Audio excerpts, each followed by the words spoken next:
but continent-wide trade that's going on.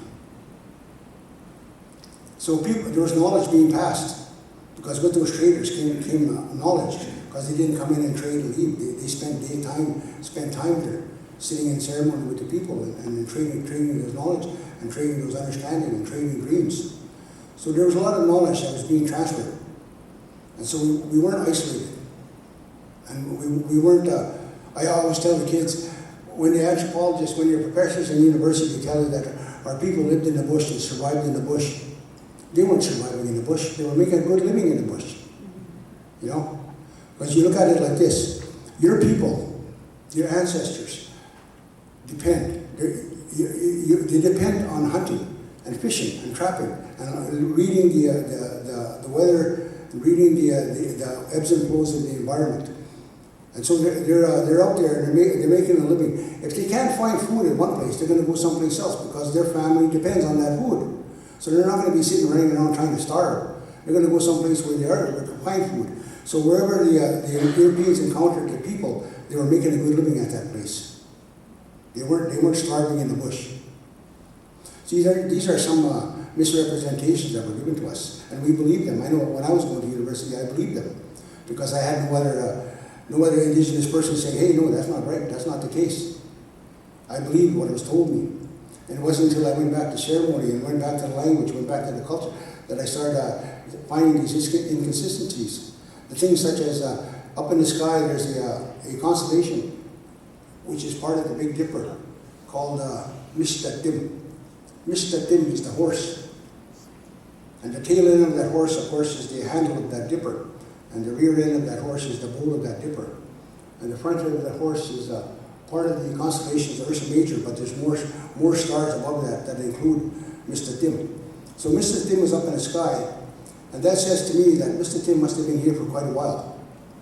And now there's research that's being done that says the horse was here prior to the coming of the Europeans.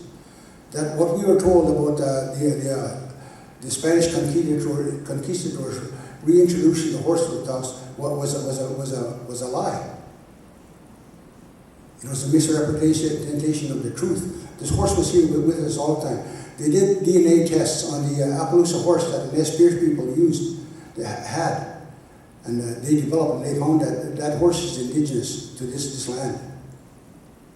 So that says that these mistruths that we were given were made to make us feel inferior, to make us feel less than. And it worked. Growing up, that's how I felt. And when I went to university, before I went to university, I sobered up. I lived on the streets from when I was about 12 years old till I was about 19. I was into alcohol, into drugs, into crime, into violence, and everything that came with that. And I lived my life like that for a good 10 years. Well, maybe even longer than that. From age 12 to 29, that was quite a long time. But anyways, through that process, I had a grade 7 education. So when I came out of that fog, out of that craziness, the elders called us back. They said, if you want to learn about your culture, your history, your heritage, your language, your ceremony, come to such and such a place and we'll teach you. So I went, and they taught me. And after that, I left the alcohol and drugs and all that craziness behind me. And I had a grade 7 education. And so I sobered up. I went to ceremony. I passed tobacco to an elder. I said to my mentor, and I said, I would like to be taught. And so I said, okay, I'll teach you. So I worked under that man for 7 years. His name is Tipiskawi Kisik, which means the moon boat chief. And that moon boat chief is connected to Kitcikisik, that great sky. There's a certain time of year when Orion comes up in the winter sky. And when Orion comes up in the winter sky, and there's a crescent moon in front of Orion, it looks like a bowl. And right in line with that, there's the planet Jupiter. And when they're all in a line like that, it looks like Jupiter is the head of the arrow, and the bow is the moon, and the Orion is the bow chief. So that's his name, Tipiskawi Kisik, the moon bow chief. And he's connected to the sky. And I didn't know that at the time. It wasn't until I started researching the sky that I realized that, hey, that's his name. And it all makes sense. Because working with that man, this is how I become connected to the sky. But one thing important that he told me, he said, I'm going to teach you, but don't take what I'm going to teach you as a career. Because our culture is not a career. This is not your career. If you want a career, then you go to university, you get an education, you get a paper. Once you get that paper, you can go to anywhere, any place, and you can show people that paper, and you'll get hired. You use that paper like you're a mercenary. You get that piece of paper, you're a mercenary. You're a gun for hire. You say, show me the money. And that has been the case. I went to university and I got that paper. And the culture that I use, it grounds me.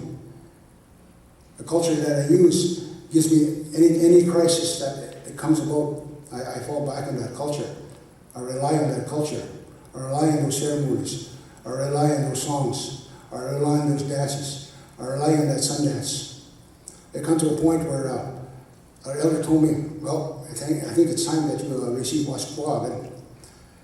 And I said, no, I don't think so. He said, yes, it's time for you to get that pipe. I said, oh, I can't have that pipe. I don't know nothing. He said, it doesn't matter. It's not up to you. Your ancestors told us that you're going to use that pipe now, and you're going to take on the responsibility. It goes, of course, that's what I didn't want. I didn't want the responsibility, right? So I was given that pipe and the responsibility of Matutsan at Sweat Lodge. And so I carried that for a long time. And then during that process, I started having dreams and started having visions about the Sundance. And I Sundance for 20 years at various places with my people, with the Ojibwe people, with the Dakota people, and with the Assiniboine people. And in that process, I was having these dreams. And I approached one of the elders, one of my teachers, my Sundance chiefs, and I told him about these dreams. And he said, well, it looks like you're being selected to do Sundance. Your family's got to host Sundance. And again said, oh, no. And I ran away. For 4 years I ran away. Until one day one of my elders that I was working with, he looked at me and said, you know, what are you going to do? I'm not going to be around forever, he told me. He said, you got your instructions. What are you going to do with those things? So I said, oh, okay then. And so I started that work. And when I started that work, these things became more clear. And these things, every ceremony that's done is connected to these things. Every ceremony. All the instructions we're given are connected to the sky. Kitcikisik, that great sky. I had the opportunity to be speaking at Victoria, University of Victoria, Vancouver Island. And after the ceremony, my speaking was done, a couple of the local Indigenous people came up to me and invited me to a sweat. And I said, oh, sure, that'd be great. I'd like to go to sweat. And there were a couple of astrophysicists standing around, and I said, would you guys want to go to a sweat? And the majority of them said no. But this one particular lady, she was the head of the program at the time, and she said, I'll come to your sweat. But I want to tell you that I'm very uncomfortable with this organized religion thing. I'm very uncomfortable with this idea of an old man sitting in a throne somewhere telling us what to do. I'm very uncomfortable with that stuff. But I'll attend your sweat because I'll honor your invitation. So she came to the lodge. And at the lodge keeper asked me to talk about Kitcikisik, the hole in the sky, and how we come to this place.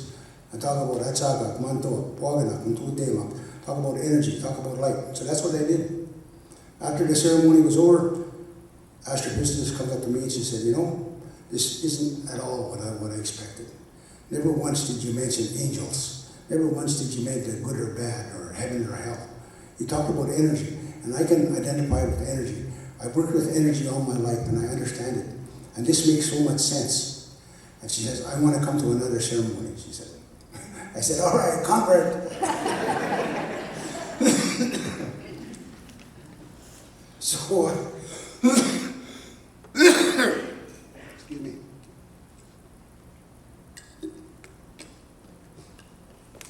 So hopefully I made some sense as I'm sitting here rambling on. I tend to just ramble on and start connecting stories here and there. Sometimes when I come up, they ask me to make a PowerPoint, so I make a PowerPoint and I refer to the first slide and that's it, and I don't even bother with it. I just continue on. So is there time for questions and answers, or?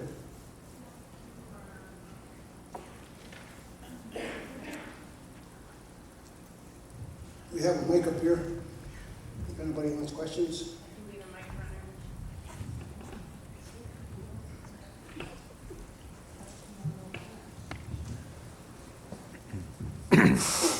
Thank you very much. This is my first introduction to Indigenous astronomy, and I'm really interested in this. And how do I find out more about this? You've given us a nice door into a new world. I'd like to learn more. How do I do it? Oh, there's various ways. Right now we have the amazing thing called the internet.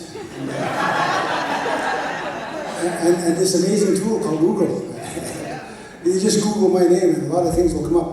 But there's a group called the Native Skywatchers, and it's run by a lady named Annette S. Lee. She's an astrophysicist out of St. Cloud University, just north of Minneapolis, and she runs the Native Skywatchers. And she's an astrophysicist, but she's an Anishinaabe Lakota, and she does a lot of awesome sky maps. From a Lakota point of view, from an Anishinaabe point of view. And I ran into her and I'd asked her to do me a Cree star map, and she did that for me also. So we've got 3 maps working on it. And we work together. Every once in a while we get together and we have little Zooms that we do. So it's slowly coming about. There's Kitcikisik. There's a lady called Corey Kuzi from the Spark Center in Calgary. She's doing a Blackfoot Skies. It's about a half-hour animated video and a film about the Blackfoot Skies. And the Edmonton TELUS World of Science is running a program called the Legends of the Northern Sky, which I'd help do. It's a half-hour animated vision video that they play up in their planetarium. But if you Google Indigenous Star Stories or First Nations, you'll find a lot of information on there. And a lot of it is just coming. It's coming about, so it's groundbreaking stuff. A lot of it now is connecting with things like quantum theory and things like particle theory. One